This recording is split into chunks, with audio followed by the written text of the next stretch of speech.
वज़ाइफ के लिए वज़ाइफुस्सालिहीन ऑफिशियल को सब्सक्राइब करें। वज़ाइफुस्सालिहीन ऑफिशियल। बाज लोग ये सवालात करते हैं कि उनको कुछ लोग लाइल्मी कम इल्मी की वजह से ये मशवरे देते हैं, ये बतलाते हैं कि बहुत ज्यादा वज़ाइफ नहीं करने चाहिए, बहुत ज्यादा कुरान हकीम की तिलावत भी नहीं करनी चाहिए, उससे इंसान को बाज़ औक़ात जो है नुकसान उठाना पड़ता है। ये लोग अक्सर अपनी जो है लाइल्मी की वजह से मशवरा दे बैठते हैं और लोग भी उनकी बात को अक्सर तस्लीम कर लेते हैं। मुझसे बहुत बड़ी तादाद में ये मर्द और ख्वातीन पूछते हैं कि आप बताएं, क्या हम सारा दिन जो वज़ाइफ करते हैं, कभी सूरह यासीन पढ़ते हैं, कभी सूरह मुज़म्मिल पढ़ते हैं, कभी सूरह फतह पढ़ते हैं, कभी कोई वजीफा पढ़ते हैं, दुरूद शरीफ पढ़ते हैं, कोई आयत पढ़ते हैं, तो क्या पूरा दिन पढ़ना ये नुकसान का बाइस हो सकता है? ये एक ऐसी चीज है कि हमारे बहुत से लोग जो है इस खौफ की वजह से, जब लोग उनको इंटरनेट पे या सामने मशवरा देते हैं तो वो खौफ की वजह से जिक्र अज़कार छोड़ देते हैं। पहली चीज ये ज़हन नशीन कर लें, जिक्र ऐसी चीज है जिसका अल्लाह रब्बुल इज्जत ने जब कुरान पाक में तस्करा किया, जब उसका हुक्म दिया, तो उसके लिए अल्लाह का अंदाज ही मुख्तलिफ था। इबादत बहुत सी हैं, नमाज है, अल्लाह ने फरमाया नमाज का हुक्म दिया तो वो नमाजें 5 वक्त में हैं, छठा वक्त कोई नहीं है फर्ज। रोजे जो है अल्लाह ने हुक्म दिया फर्ज किए, तो अल्लाह ने साल में 30 दिन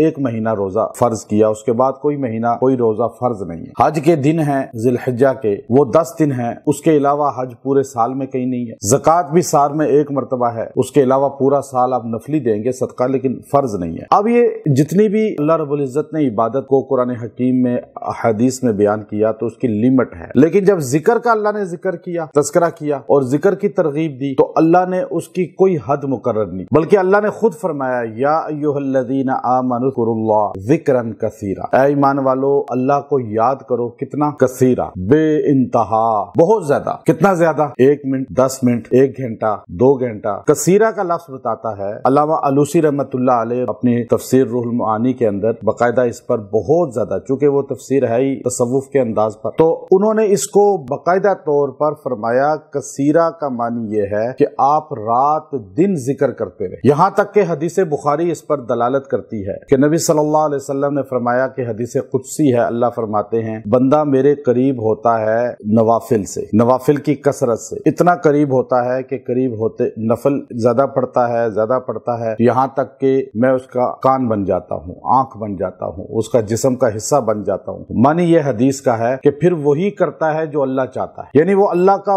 बिल्कुल सही मानों में बंदा बन जाता है, वली बन जाता है। तो जिक्र की कसरत तो इंसान को वली बना देती है। और या नहीं आपने ज्यादा नहीं पढ़ना, ये आपके घर पे जो मामलात आए हुए हैं ये आपके ज्यादा जिक्र करने की वजह से लोग इस तरह के गलत मशवरे देते। हालांकि ऐसे औलिया के वाकयात हैं कि अबू सिर सिख्ती रहमतुल्लाह अलैह रोटी इसलिए नहीं खाते थे कि नवाला चबाने में मैं इतनी बार अल्लाह अल्लाह कह सकता हूँ, इसलिए सत्तू फांग के गुजारा करते। तो बड़े बड़े अल्लाह के वलियों की जिंदगी ऐसे गुजरी है। तो अब हमारी जो नबी सल्लल्लाहु अलैहि वसल्लम की तालीमात है वो तो 24 घंटे जिक्र की हैं कि आप अलैहिस्सलाम ने उम्मत को ऐसी तलकीन फरमाई कि आप पूरा दिन रात जिक्र में गुजार सकते हैं अगर सुन्नत की पाबंदी करें। आप देखें आप अलैहिस्सलाम ने खुद जिक्र ज्यादा बताए हैं, कपड़ा पहनने का ये जिक्र है, कपड़ा उतारते हुए ये जिक्र करें, यहाँ तक के जो है आप सवारी पे बैठ रहे हैं ये जिक्र करें, आप जो है किसी दरिया की सवारी पे बैठ रहे हैं तो ये जिक्र करें, आप खुश्की की सवारी पे बैठ रहे हैं तो ये जिक्र करें, आप जो है घर में दाखिल हो रहे हैं तो ये जिक्र करें, घर से निकल रहे हैं तो ये जिक्र पढ़ें, अब आप खाना खाने लगे हैं तो ये जिक्र पढ़ें, खाना खत्म कर दिया तो ये जिक्र पढ़ें, खाने के दौरान याद आ गया तो ये जिक्र पढ़ लें, यहाँ तक के बैतुल खला जा रहे हैं तो ये जिक्र पढ़ लें, बैतुल खला से निकल रहे हैं तो ये जिक्र पढ़ लें, यानी खुशी आई है तो ये जिक्र पढ़ें, गमी आई है तो ये जिक्र पढ़ें। मतलब 24 घंटे हमारे नबी सल्लल्लाहु अलैहि वसल्लम ने हमें इतने जिक्र बताए हैं, मसनून अमाल हैं जो, तो अब बंदा कहे जी इतना पढ़ने से उल्टा नुकसान होगा, तो उसने तो हजूर अलैहिस्सलाम की तालीमात की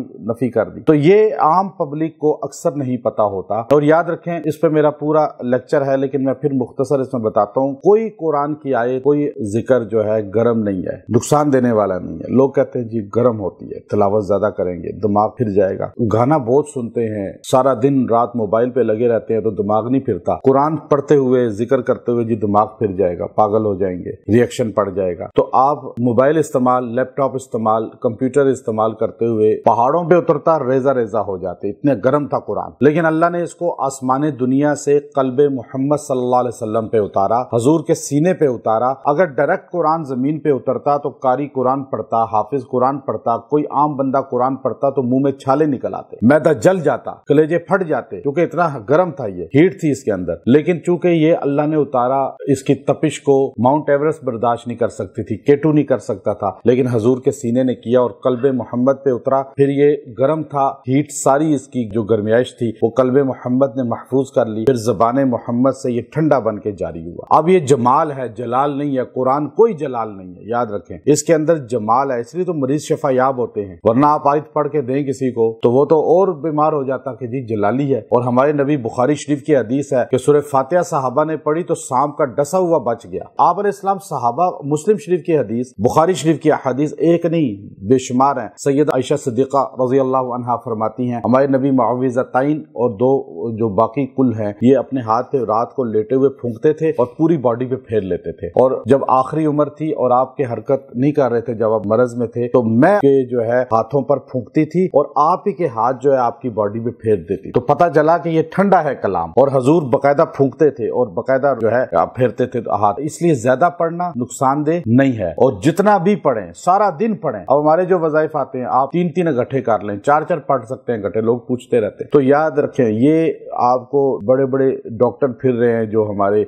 ویسے گلیوں میں، اور عجیب مشورے دینے والے جو کہتے ہیں جی آپ یہ نہ پڑھیں، وہ پڑھیں، یہ نہ کریں، وہ کریں، ان کے پاس خود علم نہیں ہوتا، نہ قرآن کا نہ حدیث کا، بس مشورہ دینا، اچھا آپ کتنا پڑھتے ہیں۔ اور عام طور پہ مریض کو زیادہ پڑھنا بھی نہیں چاہیے، آہستہ آہستہ یہ چیز پڑھنا جو ہے شروع کرے۔ پھر کسی کے معمولات بن گئے ہیں تو اس کو نہیں کہنا چاہیے نہیں آپ یہ چھوڑ دیں، بلکہ جتنا پڑھ رہے ہیں کم ہے، آپ کی آخرت بن رہی ہے، ایک تو ثواب کا ثواب مل رہا ہے۔ تو قرآن حکیم کا جب باری آئی ہے، ذکر کی جب باری آئی ہے، تو اللہ نے فرمایا اذکروا اللہ ذکرا کثیرا، کہ اللہ کو یاد کرو بہت زیادہ، ہر وقت، ہر لمحے، یہاں تک کہ تمہاری روح میں یہ جو ہے جاری ہو جائے اور قلب جاری ہو جائے، اور پھر اتنا جاری ہو جائے کہ حضرت حمزہ جو بہت بڑے قاری ہیں، 7 عشرہ کے قرہ میں سے ہیں، جب انتقال ہوا تو ان کو غسل دینے والوں نے دیکھا کہ ان کے سینے پر پورا قرآن پاک نقش ہو چکا تھا، اتنا قرآن پڑھا تھا کہ وہ نقش ہو گیا تھا۔ تو قرآن پڑھتے رہیں، پڑھتے رہیں، پڑھتے رہیں، جتنا پڑھیں۔ آپ کو کوئی منع کرے تو اس کی بات کو نظر انداز کر دیں، کبھی قرآن پاک پڑھنے کا،